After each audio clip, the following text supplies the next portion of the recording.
পরম প্রেমময় শ্রী শ্রী ঠাকুর বলছেন, যে আলাপ আলোচনার ভিতরেও আত্মপ্রতিষ্ঠা না করে থাকতেই পারে না, সে যে অন্তরের দারিদ্র্যপূর্ণ তা অনেকখানি ঠিক।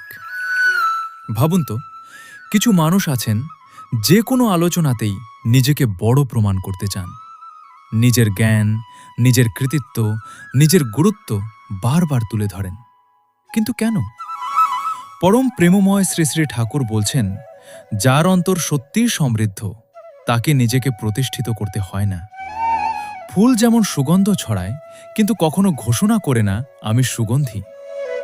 সূর্য যেমন আলো দেয় কিন্তু কখনো বলে না দেখো আমি আলো দিচ্ছি।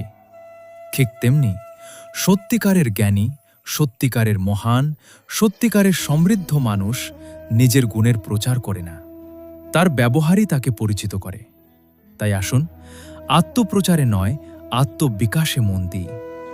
নিজেকে বড় দেখানোর নয়, নিজেকে বড় করে গড়ে তোলার চেষ্টা করি। সমাজ সন্দীপনা গ্রন্থ শ্রী শ্রী ঠাকুর জয়গুরু